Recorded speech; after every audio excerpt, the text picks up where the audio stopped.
technique. Did a lot of self-scout last couple of days. Um, some things we just need to work on offensively, defensively in the kicking game, specifically the run game, both offensively and defensively. Uh, just areas we need to improve, get better, be more consistent. Something we really talked about it all year, but this morning was a good time to really highlight them. Over 4 games, going through it and showing them game after game after game of things we could have done better, ways we can improve, and we're going to try to implement that in practice today. Same thing defensively. In the kicking game, on return units, just some opportunities we felt like we could have taken advantage of. One guy makes a block. We don't get a penalty here. You know what I mean? There's always basically one on every play. So just highlighting those things in all 3 phases. But look, you don't want to overload them with information either. So, this, and this, we'll focus on those and then, try to improve them in practice today. I understand the passer rating's not a perfect stat, but I think you guys are last in the league in passer rating. Is that a reflection on how the quarterbacks have played, how the offense has played? How would you categorize it? I think it's everything. To put it just on the quarterbacks or to put it on the offensive line, it's a lot of things. It's drop passes, it's poor reads by the quarterback, it's inconsistent play on the offensive line. It's basically something on every play. So I wouldn't put it on the quarterback. Our quarterbacks have made some good throws, made some good decisions, and then there's a drop or a guy's open and we have a breakdown in protection. So there's a myriad of things that go into it. Trying to get them all fixed. But at the end of the day, it's about each of us individually or each player individually taking care of their responsibility, winning on more consistently on each and every play, so that we don't have one breakdown and inevitably the rating goes down based off of it could be 10 different. It could be 10 different people, 11 different people on 11 different plays, which is the breakdown. We need to just play more consistently as a unit. Specifically, what can you get better at the next 2 weeks before the next game? Look, he's a young player. He's developing. He can get better in every area. Command of the huddle, accuracy, deep, long, intermediate, going through his reads, his progressions, checking the ball down, specifically, throwing the ball away or getting out of bounds or sliding, just to kind of protect himself. But look, there's 100 things. But we really try to pinpoint 1 or 2 things for him and prioritize those things. And we really do that for every player, every position group, I should say, every unit. And again, it's football. There's 100 things, but we need to prioritize and pinpoint 1 or 2, and we'll try to focus on those things today. Coach, the bye week is a time for evaluation and maybe some self-reflection. How would you evaluate the job that you and your coaching staff have done so far? Not good enough. That's the first thing I would say.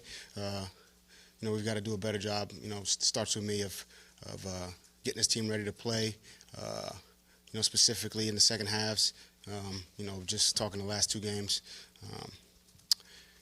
And, putting our guys in position to make plays. There's been instances where we have and we haven't, made the plays on the field. But at the end of the day, we can always do a better job as a coaching staff. And, we each person in the building takes responsibility. Again, this isn't a finger-pointing team or making excuses team. We all kind of look at ourselves individually. Players, coaches, personnel, everybody, kind of takes a look at themselves and tries to get better. I think that's the best way for a team to grow. I think the one thing about this place is that, there's a lot of there is no finger pointing. There is no place to blame. So we're all kind of rallying around each other, knowing that each guy, each coach, each player is working their butts off to help this team win. And I think if we keep up with that, then we'll be just fine. Have you learned anything about yourself since the start of the season, and if so, what? About myself, I think I'm always on a quest to get better and improve, and I've always I see myself as a resilient person, someone who goes through, can deal with adversity, has dealt with adversity, and I try to impress that upon the team. And I think we have a team full of guys who can deal with tough times. And I would say we're going through that right now. But at the same time, I think tough times make I think they make you better. They make you stronger. I think that's happening for myself personally and this team and this organization. So, but at the same time, we're going to come out here, improve, get better, and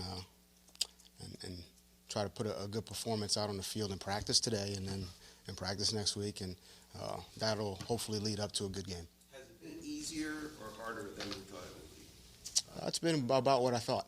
I know this is it's not an easy, coaching in this league is not an easy thing. Dealing with, different personalities, especially in this role, players, coaches, and just, dealing with different, individuals. But it's something I enjoy. I love what I do. I love coaching. It's a passion of mine. It's something, I'm fortunate I get to be in this position. So, you're not going to ever see me feeling bad for myself. But I really enjoy it. I love working with this group of players and everyone in this organization. And I think, we keep doing the things we've been doing. I mean, these guys have been practicing hard. I see improvement. I see a lot of good things. We're not seeing the results we want, but I think, in time, hopefully in time, if we just keep doing the things we've been doing and continue to just, believe that what we're doing things will turn out the way we want them to be. So go back to the Dallas game very briefly. The onside kick, the offside, it didn't look like Webster was beyond the line of scrimmage when the ball was kicked. Yeah. What is the rule and what was the violation there?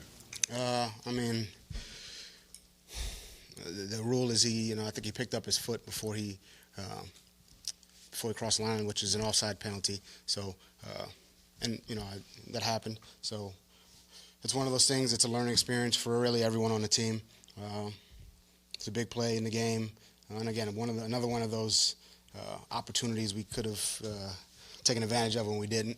Big play in the game. We just scored. We got an opportunity to, let's kind of steal a possession, and it didn't work out for us. But I think we'll be ready if that situation presents itself the next time. And who knows? It could be 2 years from now. So, but it's a great learning experience for everyone on this team. Ken specifically, and it was a good kick by Jason, a great kick actually. And if that opportunity presents itself, hopefully we'll make the play the next time. And that's football, though. Is there a element of this head job over your last 8 months here that you could say has surprised you the most or been different than maybe you thought from assistant to head guy? The amount of media. No, but no, actually, nothing's really surprised me. I came in understanding that, I'd be working with IT to equipment to, getting up and talking to you guys every day, security. I mean, I work with really everyone within the building. And we got a lot of great people in this building, really in all departments. So, I enjoy, coming in to work every day and spending time with the people within this organization. Surprising, not really. I mean, I had a lot of thoughts going in. I think when you're actually doing it, I'm surprised that I knew I was going to enjoy it, but how fulfilling this is for me, and it's what a great opportunity and how fortunate I am. So I would say that that's one of the things. Not surprising, but I am. I love what I do.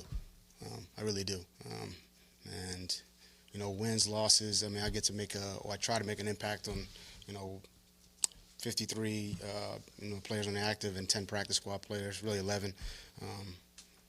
And the way I message and the way I try to lead by example, I think it's rubbing off on some of the guys, and that's why I got into coaching. So, Having said that, if you do look at the start of your season, and you've had a lot of stuff at all levels with Kendrick Norton, Jim Caldwell, Pat Flaherty. Stills and Ross and Trump and Stills, Jay-Z, and you couldn't have counted on all of that, right? That's life. I mean, I would say, with the Kendrick situation, I think it taught, me and everyone on this team that no one's exempt from tragedy. No football player, no NBA player, no, political. I mean, no one's exempt from tragedy. So, with all the other, look, we deal with situations really on a day-to-day basis. I'm sure you guys do, and so do our players, and so do I. And as a leader of this team, I have my hands really in every area of this team, and every person on this team. So, I think that's part of the job. It's not something that I'm never going to run away from it. I try to meet things head on and be honest, transparent about every situation. And I think I've done that. And, there's always going to be something. It's life. I think that's kind of my approach to coaching, to just how I handle myself on a day-to-day basis. So all those situations, and there's been a lot of them, I think we've handled them, as well as we could. Some tougher than others. But at the end of the day, we, as a leader, I think the most important thing you can do is never get too high, never get too low. Try to stay even, because there's people watching. There's a team of guys watching, and if I lose my cool, then the rest of the group loses their cool as well. So, not to say I'm perfect, because I do lose my cool at times. I'm sure Christian's going to let you guys know about that, or you guys know that. But overall, I think those are situations that that they come with the territory, and just try to handle them as best we can. How's Alan Hearns doing? Alan is doing much better. Happy to see him. Happy to see him doing a lot better. He's as tough as they come. Dependable, smart. I think he embodies a lot of the things that we want out of our receiver group and out of the players we want on this team. So happy to have him back. He's still in the protocol, but when I say have him back, but just in the building and meetings and working his way back onto the field. So All right, thanks, guys. thanks, guys.